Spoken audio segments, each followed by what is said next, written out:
Well, that video right there. Just a couple more days to apply to enter to win your trip to hi-rez Expo. Remember, you know, everything's going to be paid for. You're flown out. You get to meet a lot of people behind the scenes. You get to meet him for some reason. I don't know. Hinduman, F. Tolly, myself, a lot of the staff members.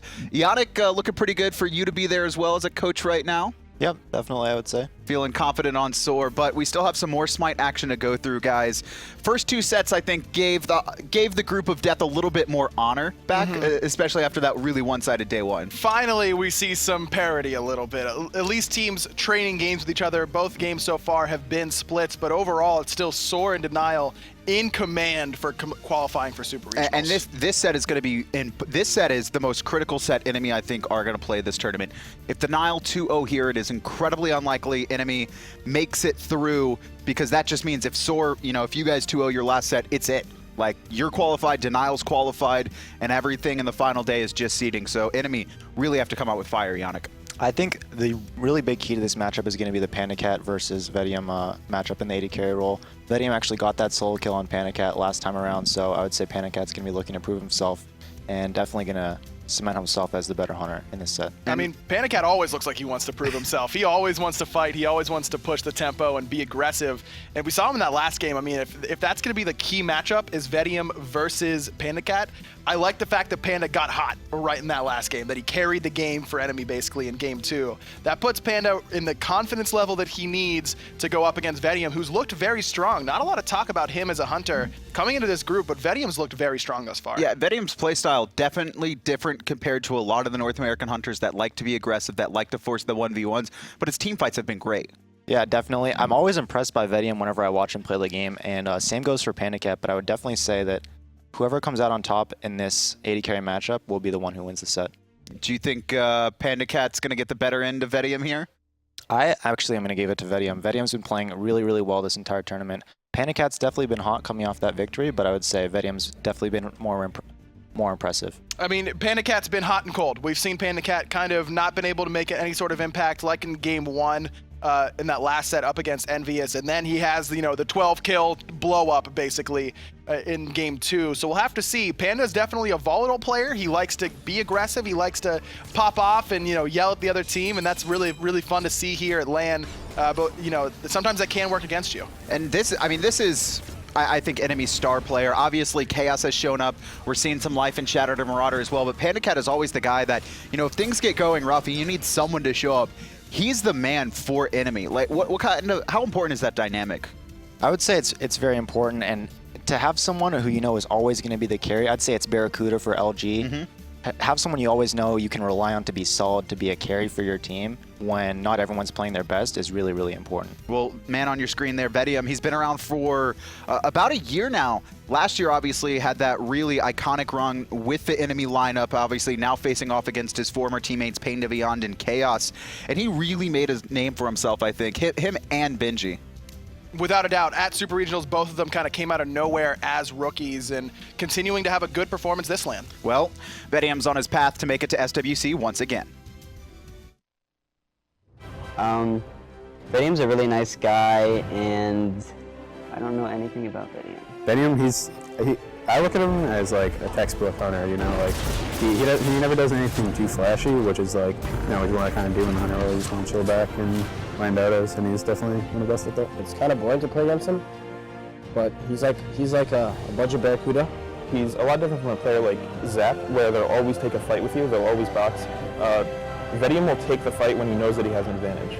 Vetium tends to be ungankable. He's very hard to kill, but he will never push his lead. He's very passive. I don't feel like if I give him a lead, he's going to get like solo kills almost ever, which is a good thing and a bad thing because you'll never kill him, but then you'll never get ahead. So if he's fed, it'll be fed for the team fight, and that'll be the end of it. Vetium has like the lowest sensitivity out of any Smite player, and it's definitely bad. He has to flick his wrist on the smallest mouse pad. Is that you, Vetium? Oh my god. I think he told you guys Vetium just to mess with you, and then it stuck, and then he just kind of called himself Vetium for a few months, and he changed it back. That's not what happened, Shadowq. He looked up his name online and thought it was some he thought it was Vetium originally, right? Okay, I made Vetium. And then he like Googled it. He's like, well, the Latin way to pronounce it is Vetium. and then he found out that it's not a real word. I took Latin in high school. I Is didn't know. I don't know. Vetium a real word? I've got no idea. I was high school, dude. I'm old as hell. That was forever ago. But I think that video actually gave pretty good insight. Everyone kind of on the same page. This guy's a very textbook hunter. I would almost say he's very similar to Allied, where it's the team doesn't really focus on him. They just expect him to perform at that base level he needs to.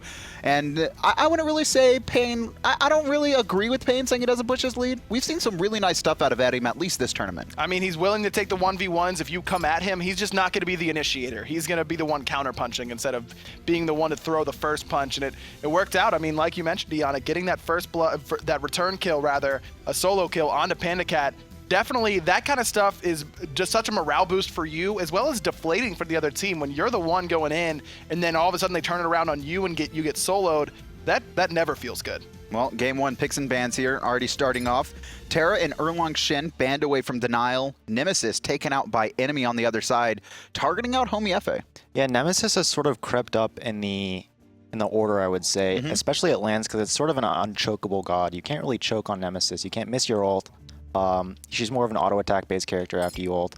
So I'd say Nemesis is definitely a higher priority coming into this lane. Denial first picking Athena here. I think they know how good Pain is when he gets this character in his hands. Very comfortable. Very surprised, though, to see Terra banned by Denial. Usually it's the first pick position that leaves Terra open because they want to grab it, but instead electing to get Athena. Janus and Thor locked in for enemy. We finally get to see Khaos on this Janus that's so highly touted. This is interesting because Athena, I think, has a good matchup against both these characters, but the double globals coming out of enemy, and this is, to me, comfort. We saw Shattered, when he first started playing with this team in the spring, play a ton of different gods, I think 9 characters in the first half of the split, and then it was just Thor, and it really, I feel like he plays more of a setup style on this god. When I think of a classic enemy mid-jungle, I definitely think Janus, Thor. There's definitely those two signature gods for Khaos and Verzeal. Plus, I think that you see Shattered taking away Thor from Homiefe there, forcing him to be on a god that he might not be as comfortable on, as well as the bans from them kind of signal that as well. But it's going to be Serqet taken here, and this is a ton of setup for Ra. Not only do you have the Athena taunt, but the 2 sets up Ra very well with the snipe from Serqet, as well as you can throw them back towards Ra with Serqet's ultimate. Plus, you're taking it away from the options to shut down Ra, though enemy did already have their jungler, so they weren't going to be taking that to shut down the healing. But Serqet can be a carry god. It can also be a setup god. Yannick, how do you feel about the Serqet? Because we haven't really seen her in quite... Last season, very dominant. This season, saw some play early on, but has really fallen off kind of the jungle meta. Well, it looks like what Homie's really trying to do in these games is camp the soul lane, so that's why I really like the Sun Wukong lock-in from Marauder. Definitely the safest soul lane option to go for, and having that Athena ult as well is going to add to the pressure all the way around the map and help camping the solo lane. And you can see the Vamana ban right after that as well. The other safe solo laner. So Homiefe might be able to, or it's going to be hard for him to do that. And honestly, the double globals from Janus and Thor, whatever is locked in for Benji, he's going to have to be careful. Exactly. And I love the immediate Vamana ban and not going for it, because we've talked a lot about, especially recently, how dominant Vamana has been, winning all 4 of the games so far today. And this Serqet pick kind of dissuades enemy from picking it, because you can't pick Vamana into Serqet because, yeah, you use your ultimate, but you're not healing whatsoever, and they're able to burn you down. So not only do Denial pick it up to set up for Ra, but to eliminate the Vamana pick from enemy and force them to ban it. Really targeted bans, obviously. We saw the Ao Kuang Nemesis banned away, immediate pickup of Thor for enemy, and then they pick up Sun Wukong, immediately ban away Amaterasu and Vamana. They clearly have a strategy here involving that solo lane. Yeah, I definitely would say Ao Kuang, Nemesis, and Thor, definitely Homiefe's 3 best gods, so forcing him onto that Serqet is definitely really smart. And Bacchus Sobek banned away by Denial there, recognizing that no support picked up by enemy just yet. We have seen Pain lean towards that Kumba, though, something he has in his kit, and I don't know if he's going to be too confident on the Ares this match. No, Pain, the Kumba doesn't really synergize very well with what enemy have thus far. I mean, you'll get a little bit of burst off the Epic Uppercut with Through Space and Time or Unstable Vortex, but, not probably the best pick overall. Ares could be really good here, but instead, finally, we see an Odin up against Ra. Yeah, NA doesn't really like running Odin. I was talking to some players. They're not really sure why. They just feel like it's too risky of a pick in a lot of scenarios. Yeah, PainDeViande actually was one of the original Odin players back in the spring split, and even last year, one of the main players of the Odin support, so I'm not too surprised to see him pick it up here. Definitely really good against the Ra. You basically are forcing Shadowq to get a Phantom here to keep Raw out of that Odin cage, which means that he can't pick up Shell, which makes Thor so much better. One of the best things against Thor in the early game is whenever he dunks down, you just pop the Shell, and all of a sudden that spin to win doesn't really hurt you that much. Now you need a Phantom to keep Raw alive. Is it that much of a trade-off though? You force them into the Shell, but then you also have an Odin on your team who doesn't really do anything except for have his ult coming into that mid game. That's very true. It's a big reason why we don't see a lot of Odin is because Phantom does so well up against him. It's the 180-second cooldown is the big number there for Phantom. It's how well can we use this Odin cage while the relic is on cooldown. Yeah, and Odin normally is going to go, some CDR, and that ultimate's very low cooldown. A lot of timing, I think, going to be a big factor here. Final pick for Denial, Ravana and Jing, and then Soul locked in for Enemy to round out the lineups. Yana, quick thoughts, Denial versus Enemy comps. If Denial can execute their game plan, get some nice Athena Serqet raw combos, I think they can take this game. If not, Enemy's team comp definitely takes it from me. I like Enemy's team comp here. A lot of comfort picks. Odin, Janus, Thor. I like it all. And Yana, who do you think is going to win this one? I'm going to go Denial. I got Enemy. I think I got Enemy too. But we're going to find out how it actually plays out as the casters bring you the game. Hindu Manatoli, have a good one, man. Oh, they're split on the desk a little bit there, Toli, as well, about where it's going to go. What about you? I think I got to give it to Enemy here. Finally, somebody's picking the Odin against the Raw. Being able to shut down the sustain is so important. I feel like North America are so afraid to take that initial step, but now PainDeViande is not afraid of anything. Now, with that as well, the Odin pickup there, it's not even spoken about there, but they did ban the Vetium and the Amaterasu as well, which both didn't really need to ban if they were going to pick the Odin anyway, in my eyes. But at the same time, Ravana, the only escape he's going to have from that ring is his ultimate as well. That's true, but Benji is very comfortable with Vetium and Amaterasu. He's had a lot of success both on land and on online with these two late game gods. Ravana's more of this early game god, which you could potentially shut down very early, especially considering Enemy has these global pressure gods coming out of the Janus and Thor. They could be potentially baiting Benji on the Ravana to try to play aggressive and then look for the counter gank. With the Janus and the Thor as well, but like we were just discussing off air as well, but Serqet could make a big influence there beforehand. So that's very true. Right? There, the burst damage coming out of Serqet could potentially find picks onto Marauder. Even if he goes in the cloud, he wouldn't get the sustain during the Serqet poison. Well, no Sobek in this game, but at the same time, both teams going to go for the same sort of strategy we've seen a little bit earlier today with wraparounds on either side of the jungle. Homiefe leading the charge here. Little bit risky on the young lad. He's going to meet a whole squad. He's going to get jumped on, but not much follow-up damage. I'm surprised. He's alone. Yeah, but I'm surprised that there was no slow coming out of PainDeViande instead of going for his jump. I mean, it's still a good idea because you have really good clear at the red buff. Well, it's still early enough for Homiefe to still get away from PainDeViande here as well. That's the important thing to note as well. Because obviously he's trying to delay the back there so he can't get back to base and heal up again. But he should still be fine. The only way they would realistically find a kill there is if Shattered had leveled up that wall to prevent the Deathbane from going through. And it would have to be a perfectly timed wall coming out of Shattered. So definitely not wanting to take that risk versus reward, because if you don't find the kill, now you can't really be able to clear your own buffs. Well, at the start of the game, no further aggression there. Just one more place down from either team. Denial have one of the right-hand harpies, as does Enemy. And we don't see many Rafts at this point, just standard relic choices, whereas Hurriwind has elected to go for the Sanctuary. He's really worried about the burst damage coming out of Shattered. If he maxes out the Berserker Barrage, it does a lot of damage. I like that call as well, not just because of that, but when PainDeViande does turn up, which will be about level 5, level 6, the Bird Bomb does so much damage in the early game, you can underestimate it, and that's one of the weaknesses that Hurriwind could fall into. The only problem is the cooldown difference. Sanctuary is so long compared to about the 60-second cooldown coming out of PainDeViande, so he's going to be looking for those early game rotations as soon as he hits level 5. Well, a lot of focus from both the duo laners there trying to get wave clear advantage, and it was pretty even, but the Stellar Burst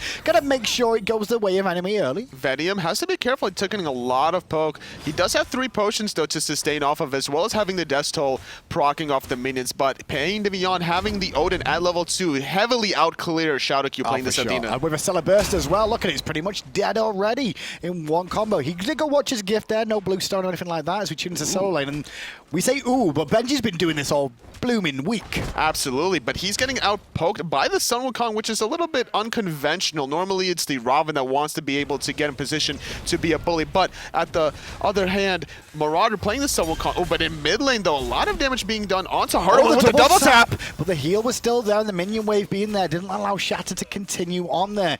Hurriwind, however, is out of potions here. Will have to use his heal to sustain himself back up, but he should be okay for now. But that's a bad timing. Ooh, forcing the Sanctuary really early on.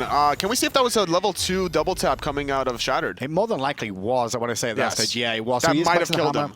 I don't think it was a wise call from Hurriwind to use it, but now that's on cooldown, just as level 5 is approaching as well. A lot more potential damage onto this Ra. And forcing Hurriwind to back this early in the laning phase, he's not going to be able to finish off that Dynasty plate Hemo when he really wants to, and that's going to allow the rest of enemy to get some control either for a speed buff invade or on the red side. So at the moment you can see enemy have control of the dual lane and the push power there. Meanwhile, right-hand side, Marauder has done a good job against Benji here. This feels like this was pre-planned, a lot of this between Marauder and Benji. They gave him the Sun Wukong. Clearly, enemy love Marauder's Sun Wukong. And the thing about this matchup between Sun Wukong and the Ravana is you want to find a solo lane god that can clear the wave quicker than the Ravana. Ravana's looking to box you, but as long as you clear the wave first, then you have the advantage of using those cooldowns in between the waves and outpoking Benji. Well, there's been a lot of talk, obviously, about the Odin coming into this game as well against the Ra, but for me, I'm looking more towards the Serqet in the jungle here, Toli.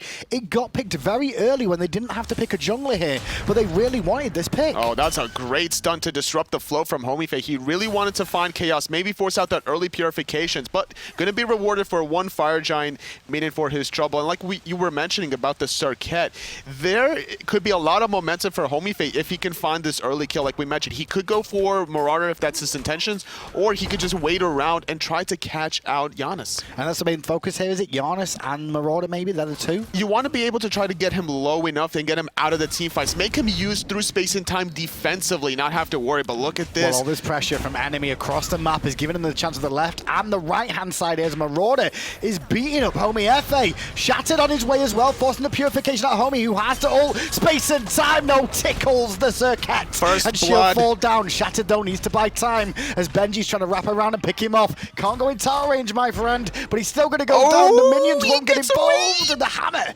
gets him out. And on the other hand as well, we saw the kill onto Hurriwind in the mid lane, just out of position. Shattered barely able to get away, and now this is going to be the second invade of the game, but enemy going to back off now because Benji is at full health. They don't have Shattered around the corner, and that was a great pick off, being able to poke out Homiefe. We saw Marauder teleport back into lane with the Warrior Tabby poking him out heavily, able to out-clear Benji because of him playing the Ravana. The way Homie played it, though, we saw the very first rotation of those Fire Elementals when he got poked by Shattered there. He held off a long time on doing anything, took a lot of free poke, and then again, up against Marauder, he took a lot of free poke before using the purification, trying to disengage. And he's not grouped up with Hurriwind to get the sustain after receiving all of this poke, and as a result, after Homiefe gets picked in the jungle, Hurriwind gets picked on in the middle. So these, you need to be able to play together, no matter where you are. Don't make a play without your significant other. And when you look at actually the composition enemy have drafted here as well, I mean, Janus, Thor, two standards that enemy love to draft. Not only that, PainDeViande, I will say that he's a standard, the Odin. He played it over in Europe for a long time as well, back in the days when people underestimated Odin again. Ever since Season 1, PainDeViande has been actually known for this Odin, like you mentioned, so I'm surprised we haven't seen it out of him earlier on in the online phase as well. He was playing it a lot, I would say, in the spring split every now and then, but now bringing it back, I think it's going to work wonders here. Well, this is a critical game, though, for enemy as well. If you're watching at home and you don't realize it, enemy can't get 2-0'd here. If Denial 2-0, there's no way for enemy to actually break into the top 2 or at least catch a Denial. And with Saw playing against Envy today, you'd expect Saw to win that. And that would just mean that Denial and Envy are already eliminated. That's if Denial 2-0. It's so important to have that head-to-head record, so both of these games are going to be so important. Oh, we see a dash taunt onto PainDeViande, the initiation follow-up, beautiful execution. That's what you have to do with the Serqet, with the Ra. You have that burst damage, you have the setup with Shadowq, you taunt, abuse this Odin pick that obviously doesn't have purification, going for the shell. Not only that as well, but Serqet didn't even need to use the ultimate there to secure the kill. Very important factor, so it's available for the next engagement too. PainDeViande's going to watch himself in his position a little bit more now, because they will just pick on him over and over again if he's going to do that. He might need to build into more crowd control reduction, because the Athena taunt does last a long time. Forcing Marauder into the sky before the Serqet ultimate is a really smart idea here. Now he comes back landing in at full health. He might even get a solo kill. He does! 1v2! Now, however, though, bit of pressure from the boys of Denial, but the rotation with space and time. Make sure Marauder falls first of all. Benji goes down to Shattered, though, as the Janus Thor combine. Benji wanted to get the return kill so badly. He ultied on top of himself, but not having that initial escape. So now it's going to be a 2-for-1 for enemy. And left-hand side, it seems that Vetium is getting the better end of PandaCat. He is for the time being there. Obviously, now the wave clears come online for Jingwei a little bit more. It's a little bit easier to deal with the Stellar Burst combo that pretty much one-shots the wave in the early stages. And now immediately enemy, after clearing mid-wave, they're going to get their second red buff invades already. We see Homiefe at level 8. Shattered still a level 8 as well, but looking at the mid lanes, it's a 2-level lead for Khaos. Well, Hammer is down on the Shattered there, and that's why he's being pressured out, forced to ult there. Good opportunity, appreciated by Homiefe to recognize he could go for that aggression. That was some really nice timing out of Shadowq. Had he get hit by the Celestial Beam, he wouldn't have died there, but he would have been more in the red, so he definitely would have had to been more careful with his positioning, especially around these right side mid Harpies. Very fast-paced game already here. Right and Harpy's going to go the way of enemies. You see the Face It player comparison between Homiefe and Shattered, both very important, integral parts of this roster. They definitely have their own style, I would say. Shattered's more of this utility style player. We see him play the Thor way back in the day, I would say, with more of the breastplate of Valor. You're trying to set up Khaos, and more often than not, he would be playing the Janus every time Shattered would be playing the Thor, whereas Homiefe, he's always looking for these hyper late game carry potentials. Even when he plays Thor, he builds it in such a damaged way where he's looking for the kills himself. Now, I don't want to overlook what Marauder did in that solo lane, so let's go back to it here. He got ganked, was forced to ult early, yet still managed to pick up Homiefe before falling down there. And because of his play there, it allowed enemy to actually make the rotation eventually to pick up even additional kills as well. Very good play from the solo lane. And this is something that Denal are going to have to look at moving forward in this game. The Janus is going to be that big important factor. So anywhere that Homiefe is going to go, he has to have that ticking time in his head. It's like, okay, I have about 5 seconds to get this kill, or I have to get out because through spacey time is coming. Well, level 11 now on the side of Marauder. That wave should actually even things up for Benji here, as Homiefe is here to farm it up with him as well. The Fire Elemental's not due for another second or two, but Homiefe just ate a double tap for free on that right-hand side here, as Marauder was trying to flank around the side. Serqet having a very small health pool. Thor can easily take advantage of it. Already going into the sky. Homiefe is the primary target, but... in for the Scorpion. Not going to find it, though. Instead, Benji going to ult in place, looking to go in. And Marauder going to ult prematurely. Very wise. Space and time hits 2. Not a whole lot of damage. Shattered is ticking away in damage to the poison, but the unstable Vortex from Khaos hits home. Just committing a little too hard was Homiefe. He actually ate a tower shot with the unstable Vortex. Had he not committed there, I think he would have been absolutely fine. That tower shot was the last nail in the coffin for him. And here's the big thing here. PainDeViande is just following Raw around constantly the whole time. Like a poor little child, lost child, basically like, Mum, come to me. He basically wants to keep Raw out of the fight as long as possible, totally. If he gets too close, ring him in. That's exactly why they drafted this Odin, just to have that counter matchup. You're going to have to make Hurriwind have a very difficult time this game, not allow him to get the items or the levels he really needs to. Right now, he's 2 levels behind Khaos. 2 levels behind Khaos, and that's going to make a bigger judgment because Khaos is making these hot rotations too. Takes a little bit longer for Hurriwind on this Raw to really make that impact here. But Shadowq, they have the combination. We saw it hit onto the Odin earlier on.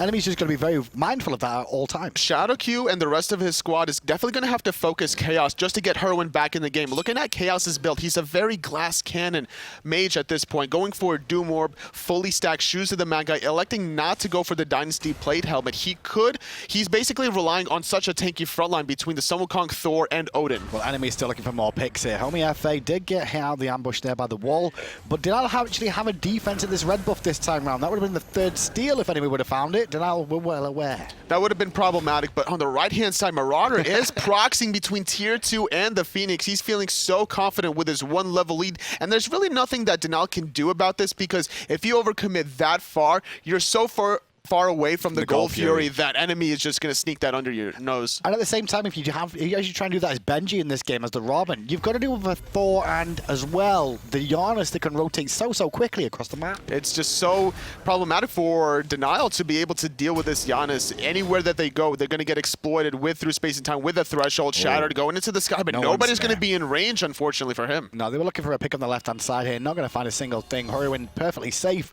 under his Tier 2 there. No Minion Wave to even deal with it either. So ultimate wasted from Shattered there. Like the idea, just didn't work out. Smart positioning coming out of Denial. The comms are really on point. You could tell that they were expecting the aggression coming out of enemy there, and they always are expecting these global presence ultimates between the Thor or the Janus, just repositioning themselves, waiting for their right timing, because at this point they're a little bit behind, not too much. They're about 2,000 gold behind. Experience is a little bit of an issue as well, so they have to drag this game out a little bit and look for the right power play. And when we look at the Gold Fury as well, well. We know enemy like to do early gold furies. Denial have snuck a few away from him in the past too. But this time around, I think it's more Hurriwind that you're looking for here. He's the only one with the real big ultimate that can secure it. Yes, you know, Janus can do it through space and time, but it's more luck than anything with that. To be fair, PainDeViande does a lot of damage with a bird bomb as well. Benji, not really too worried about this 2v1, just going to be able to trade out some poke. He's always having the Athena Global to mitigate some damage, so he should be fine here.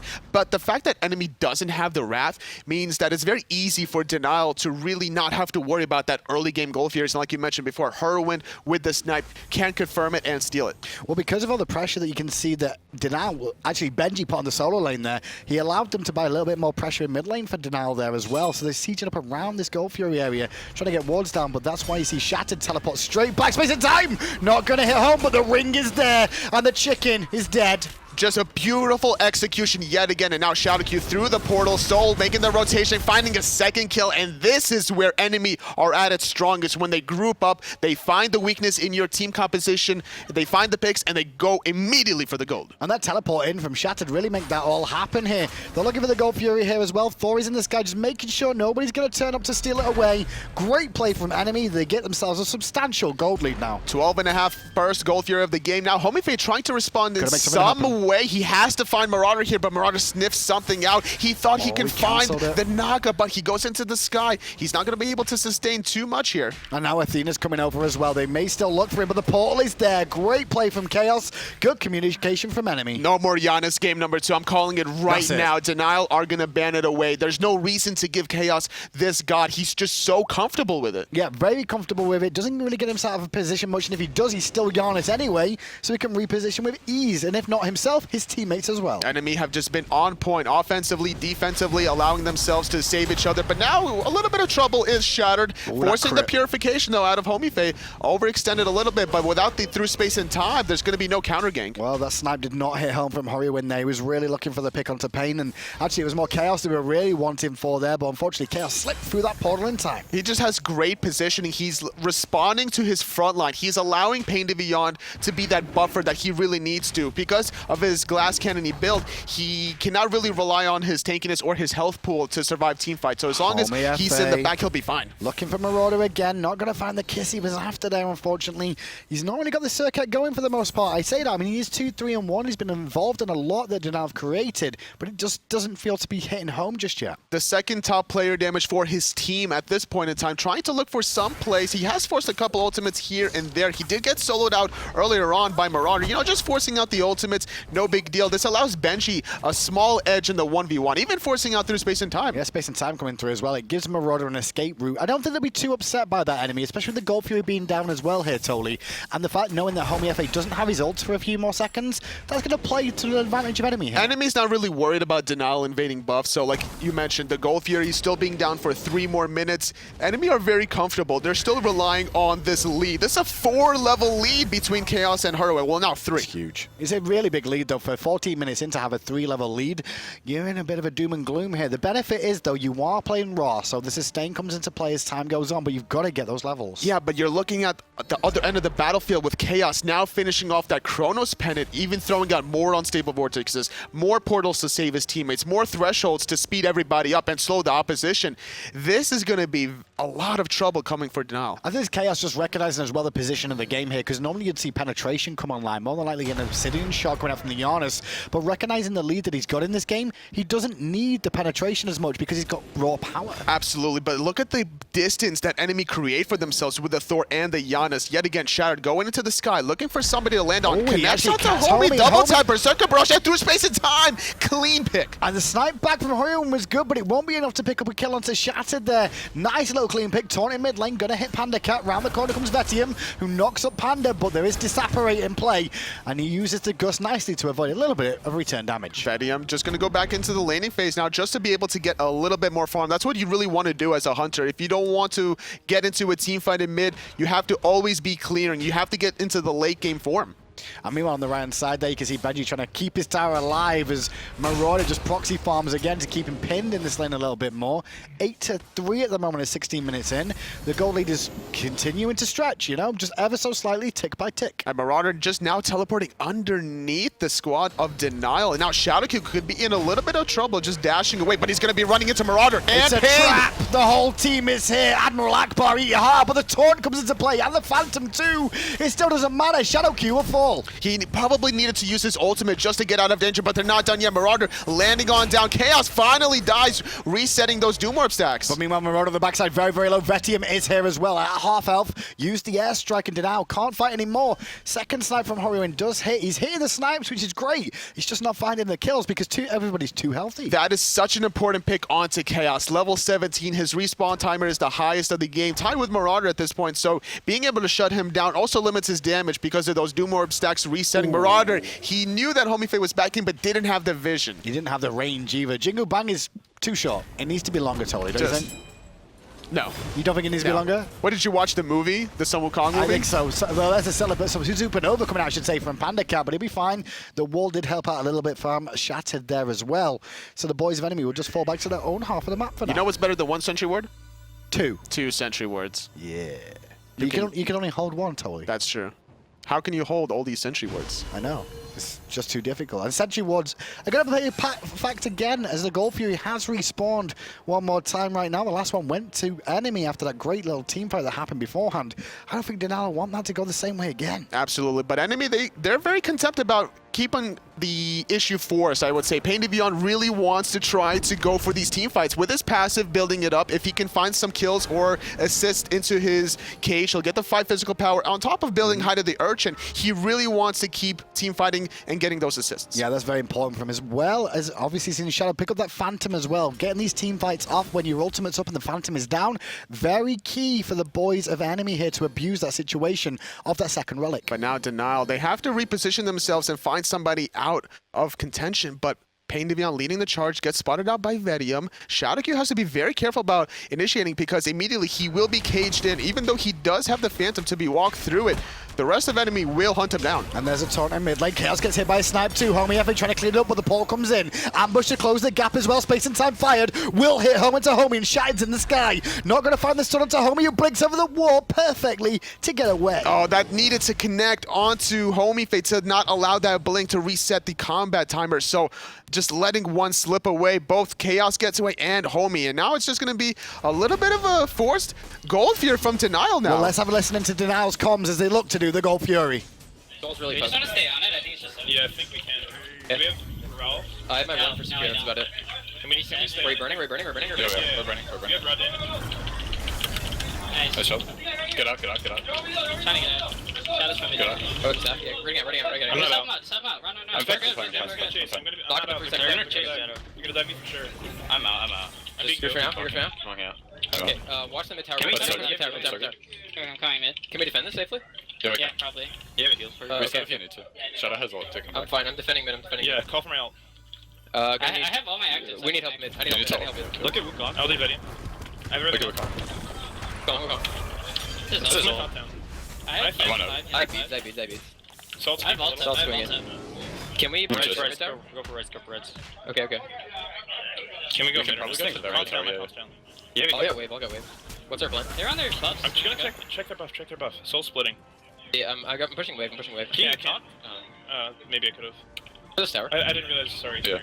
It's okay, it's loading. We can maybe go tier 2. Look at it. They're all down. Oh my god. I'm on Thor. I have to get Try out. and This one. Back. Just running. I'm in trouble. Well, things are not going very well right now. He started off great, but now look at Enemy piling down the mid lane here. They're going to force the ultimate on Benji as well as the ring was dropped. But it all comes back to that shattered ult into Janus snipe combo that paid off to turn that back around. He missed the earlier ulti onto Homiefe, but he makes up for hitting a very clutch one down the mid tower. Now, giving up the Gold Fury at 19 minutes was pretty silly, I would say, for enemy, but they did respond with a tier 1 tower, and then just unfortunately Denial now wanted to keep on moving north, and they get caught with their pants down. And they get tier 1 tower in the left, tier 1 tower in the mid lane. Now they're looking at a tier 2 here, but they're looking to try and pick off potentially Shattered, who gets How is out he by alive? the skin of his teeth. Meanwhile, in the jungle, the fight's still raging. Marauder slightly low here. Benji wants to give chase, but there's a lot of full health targets. They'd love Janus. You're not going to find him, though. No, not going to find him, but you will find PainDeViande, and Benji will stick to him. He does not have the Frostbound Hammer, but he has Wingblade to keep on chasing. PainDeViande has nowhere to go against these 4 members. Well, he's going to try and buy as much time as possible, but he can't escape the snipe coming out. Space and time, a little bit too late. Could have potentially found a kill if he was lucky, but not this time round. Enemy, however, will be happy with that result, Tolly. Absolutely. They get the tier 1 in mid, tier 1 left, and a tier 2 in left as well. About a 7,000 goal lead for them. They've been able to really extend their goal lead, despite even losing that one about 2 minutes ago. It seems that enemy have been really progressing, I would say, throughout today, throughout yesterday. They've been able to make the necessary adjustments, because right now they're only sitting at 2 points. They need to really figure out a way to cut the gap between Denial. And that's why they need the 2-0 here. Very important for them. A split isn't really that great for them in the grand scheme of things going into day 3. And so this one, very, very important in the last set of the day. They're off to a great start, however, with this lead. And right now we see the Thor trying to look for something in the jungle. Homiefe is just going to go back into middle. Khaos is still really big right now. Level 19, consistently at least 2 to 3 levels ahead of Hurriwind the whole game. But Ra is one of these guys that you could still do stuff from behind. You know, you could drop the heal. You can always find the snipes off of Shadowq's initiation. As long as you create enough of a distance away from PainDeViande on the Odin, you should be fine if you're Hurriwind. I think this is just a reminder to all the teams at home to ban Janus against Khaos. That's what it kind of feels like to me. Like we mentioned before, we saw the snipes coming out. It's just not going to go into Khaos's hand, I feel like. You're just going to be giving up a little bit too much. I like the idea of leaving it up, though, just to see how is Janus is these days, because he never gets to play it anymore. Like a little pop quiz? Yeah, pop quiz. How good is Khaos's Janus? Answer. He's good. Still great. It's still pretty good. Yeah. Honestly, yes. And as a result, enemy in a winning position, but the question is, how are they going to be able to close this out? They're not at a point where they can start forcing Fire Giant all willy-nilly, but they are at a point where they can position themselves aggressively with Odin Cage. And Khaos here is going to be trying to support PainDeViande, who's taking a lot of free poke there overall. Wall double tap, however, from Shattered. The beautiful wall! And that is going to allow the Stiller burst to hit on. Panda's going in now, forcing the airstrike on Vetium too. There goes Pain in with the ring to isolate a few more members. Already, Homiefe's dead. Second of all, Vetium's dead. Third of all, Hurriwind's dead. Where's the fourth, boys? It's going to be onto Shadowq. Probably his dash is trying to be charged up here. The body block from Marauder is not going to find it, but the 4th member of Denial has fallen. Enemy now going down to the tier 2 tower. They could easily get this Phoenix. Do they want the Phoenix, though, or the Fire Giant? Absolutely. No, they want the Phoenix. It's only Benji up here. Oh, here we go again. What's the call? Nobody knows. They split up for a second. They did split it for a quick second. We saw 2 people go towards Fire Giant, 2 people go towards Phoenix. Honestly, you could flip a coin and make the call it there. We see that there was about a 25-second window respawn. That's true. I think Phoenix was right. With only Benji being up to defend it. I don't see how Benji alone can defend against 5 members from enemy, especially with PandaCat playing Soul, who absolutely melts these towers and Phoenixes. And you could see that the decision was divided there for a split second as well. I really feel that enemy should have gone for Phoenix as well. So I think the reasoning behind this decision was, okay, they go for Phoenix,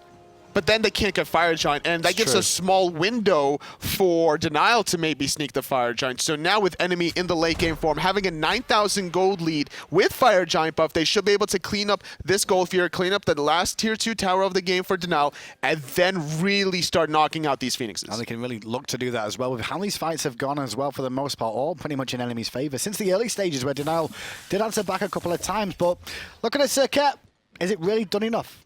It did not. Absolutely not. It did not justify the pick pre-secondary ban phase, right? Because it was shocking enough that it was picked, but it was more shocking enough that it was picked the stage of which it was picked, and as a result, it hasn't been used to its fullest potential. I really feel that Homiefe needs to find some sort of momentum with his jungle gods, and that's the theme for Denial. Where if Homiefe doesn't really go off or make any plays, then they seem to struggle a little bit. Well, this Gold Fury going to go down now as well as the Fire Jam before. Enemy just extending that lead a little bit more here. More than likely, I think we're going to see them head over to the left-hand side here, just because we've got Marauder on the right all on his own. Look how many defenders from Denial are over here, trying to make sure the monkey doesn't get up to mischief. It's just going to be Marauder left alone. Vetium not going to be able to find the Fatalis effect, so Marauder going to safely regroup with his herd in the mid lane. Left-hand side, we see Janus and Thor. They have the global presence, they have the teleport onto Shattered, so it wouldn't be a bad idea for them to split up and look for that kind of, you know, pick potential, find somebody out of position. But with 5 members with Fire Giant, you probably want to just stay grouped and get a Phoenix. With that gold that just came through as well, you saw a couple of backs come out where they should have looked for a Phoenix. Well, it's because some major items were finished off here as well. You can just see the builds coming through. Shattered nearly finished that Titan's Bane, and it looks like the Rod of Tahuti was completed there for Khaos, which is another big damage spike. 26 minutes and almost a fully built Janus at this point in the game is a very scary task for Denial to really handle. Now, with enemy grouped up on the right-hand side, but we see Marauder on the left, it's going to create a little bit of chaos because now Hurriwind is the one that has to defend it. He has good lane clear, but he's even forced into the Sanctuary. Marauder's son Wukong has been great this game. They picked it for him early as well. Very important for them. And now it's going to be enemy down the right-hand side trying to get their first Phoenix of the game. Let's have a listen into enemy's comms as they siege the right-hand Phoenix. My time to kill. I'm in your right, I'm in your right. Let's roll, Okay, I'm in your right, I got it. On, that's nice. Yo, we're getting right. Yeah, you're Marauder got right. I got right. I Rahaz can make it, by the way. Can you touch? Marauder? Yeah, Yo, I'm Marauder. Okay, I'm coming to you. I'm ulting to you, I'm ulting to you. Knock, nice. Reset. You did it. Okay, that was actually wait for me to knock up. Alright, let's back, and then go, should we back? I'm gonna shot one time. Just back. No, just back and fight. That's okay. Was that Rob ult? That was actually the most insane knockup I've ever seen. I'm not kidding. You like backstep the Athena and then knock them both. What the fuck hit me so hard? It's Marauder, I think. Athena. No. Wait, let me think. No, it was Athena. Ravana Athena. Okay, yeah, that was raw Aegis, by the way. Let's go left quickly. No, mid. Why left? Mid. Why would you ever push this one? No, there's a mid wave right here. Guys, okay, Panda, what is this? What is that? Panda, please. Left. Okay, I got ultimate in 60 seconds, guys. So wait 60 seconds, then we'll fight. Just do the same thing, Marauder. Push mid. That's it. Yeah. Okay, that was a sick teleport. Okay, I'm gonna do it. I have ulti up. I have ulti. Let's just get this. We're not fire keeps push. Like we can just siege over. Like over. I have ulti. I'm going in with this wave.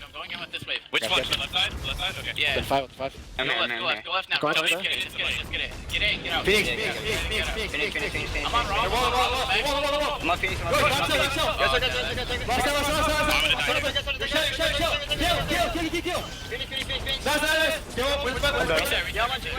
Reset. I got fucked in the corner. I got Ross sniping.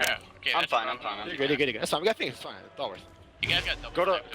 We still got Phoenix. That's long. So there we see it. Enemy did get 2 Phoenixes down off that listening, but it wasn't clean from them at all. Their comms sound all over the place and definitely dissension of the ranks, so to speak, in terms of what the shot call is going to be. Sometimes you don't question the crazy. It works. You know, you don't question. You just go with the flow. PainDeViande able to lead his troops right now, getting 2 Phoenixes. We saw Marauder on the left-hand side split pushing, forcing the Sanctuary out of Hurriwind, even forcing him to give up that Phoenix because there's no way he could really box against this Wukong. He doesn't really have too much health. He doesn't have the Warlock Sash. He only has the Dynasty Plate Helmet. So now he went to the right-hand side where he got a beautiful snipe during the first initial push where we saw Khaos barely able to survive that. And then the second beautiful snipe later down the road where Homiefe was able to follow up and then picking off Khaos and PandaCat. On 3 and the snipe is there. Decent damage from Hurriwind again. He's hit a lot of those.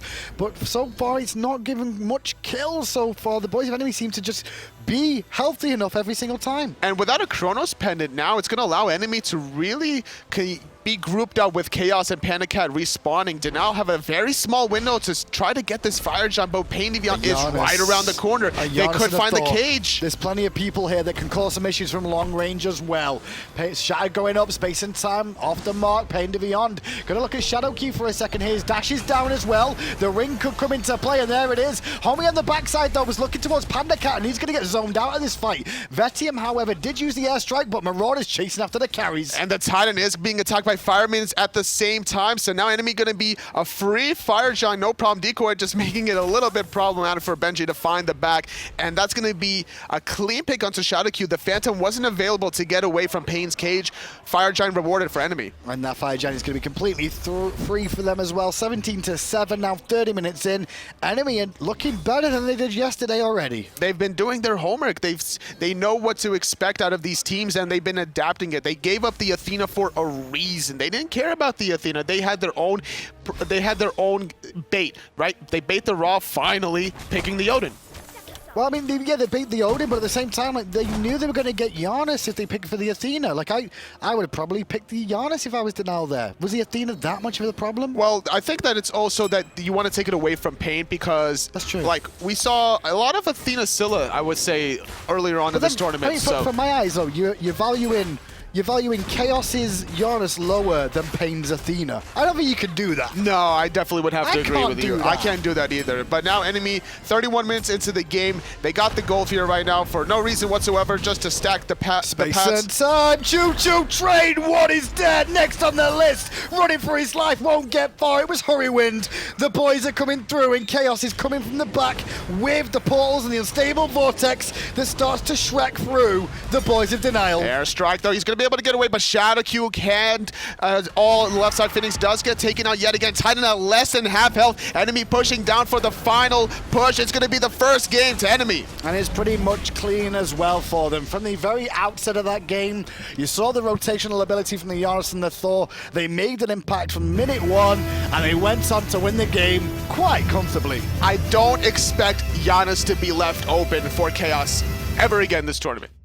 Honestly, like, it was just too big of an impact where we saw, like you mentioned, the counter ganks was the snipes were good, then stable vortexes were good, and there was just not enough pressure onto him, right? He was relying on all these three physical frontliners to be able to create that buffer zone for him, and he built Glass Cannon, he built Doom Warp into Mad Guy's boost, and he was left untouched. Look at Scylla, for example. Scylla, about 70% play from Khaos. I don't think it was 100% the best that I've ever seen. However, Janus, 150. You know, it's like that's the big difference you're doing there. Why not give him the Scylla again? He didn't look as good as he does with the Janus, that's for sure. I'd rather give him the Scylla than the Janus. There's just too much utility coming through those portals. We saw just how barely he was able to get away numerous times, even being able to bail his teammates out. Every time Homiefe tried to gank out Marauder, there was a portal waiting for him. And it caused him issues towards the end of the game there as well. After that goal, Fury, through space and time, takes a member of Denial out, and that's all she wrote. Analysts, what have you got to say? Well, we've been asking for it. You know, where's the Janus from Khaos? Where's the Janus from Khaos? A lot of people saying, you know, he's debatably the best in the world on it.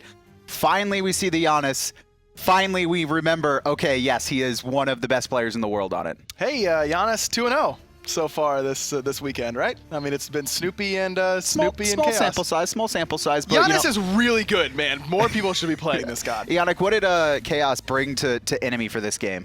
Definitely just hitting all of his unstable vortexes and getting really, really good Janus ults. Not only for the damage, but getting good utility with the portals as well. Really, I just think everyone on enemy stepped up this game for sure. Yeah, it really seemed like they were more coordinated, and you know, I've been able to listen to, you know, comms from different teams, and you can really tell the difference in enemy when they feel confident as a unit. When they get that lead, the comms are a stark difference. You know, some teams, their comms are going to be consistent whether they're winning or losing, but, you know, once enemy gets that edge, they really get rolling. And that's one of the things, I mean, you talk about PandaCat, he's a momentum player, Khaos, a momentum player, that sort of thing. I mean, comms are going to be better for these momentum players whenever they have momentum, whenever they're on a roll. And like we mentioned going into that game, PandaCat getting on a roll in game 2 up against Envy was going to be really big for them. It's going to allow him to get those comms up, get confidence going into the set. And then Khaos, you put him on a god that, you know, he's the most comfortable on of anyone in his god pool. He's going to be ready to go from the get-go. Well, let's talk about the team comps a little bit. You know, I kind of want to talk about Denial's comp a little bit. We saw the Serqet, we saw the Athena with the Raw, really going for that pick-oriented style, but Denial weren't really able to pull that off. Yeah, not really able to execute. You could tell Marauder actually had the advantage in a matchup he wasn't supposed to have the advantage in. Sun Wukong actually beating out that Ravana. I think he had a 400 gold lead at around 8 minutes in. Something you almost never see against a Ravana. But the team fight presence just wasn't there from Denial's composition. I mean, the team fight for enemy was just amazing. So much AoE damage. They were able to put it out, you know, in a big circle, specifically into the Odin cage, basically.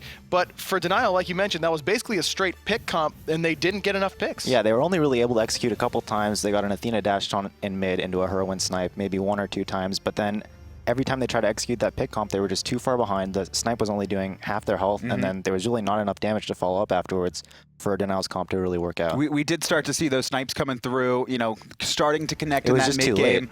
but it was too far behind. Also, you know, some questions on that Rod of Asclepius pickup or lack thereof, and, you know, compared to that Book of Thoth. And honestly, you know, Hurriwind, we've been talking about him coming into this lane, you know, kind of having that chip on his shoulder, wanting to prove Soar wrong, but really it didn't seem like he was playing like he did yesterday. No, but he did look really good for part of that setup against Envy. I don't know, man. The Raw just didn't work out there, and you got to give a big credit of that to the Odin pick. I mean, finally we see Odin into Raw, the first time here in North America that a North American team has picked Odin into Raw, and it's just so difficult for him to do anything. I mean, you just get shut down. Yeah, and Ionic, I mean, you mentioned on the desk as well that Phantom was going to counter a lot of what Raw was going to be able to do, but we saw it, you know, and I heard the comms, you know, the second that Phantom was down, PainDeViande was ready to cage him again. Yeah, they really were enemy, just extremely coordinated off of Pain's initiations as well as Shattered's initiations, and playing around the cooldowns of the relics on the side of enemy. Well, we're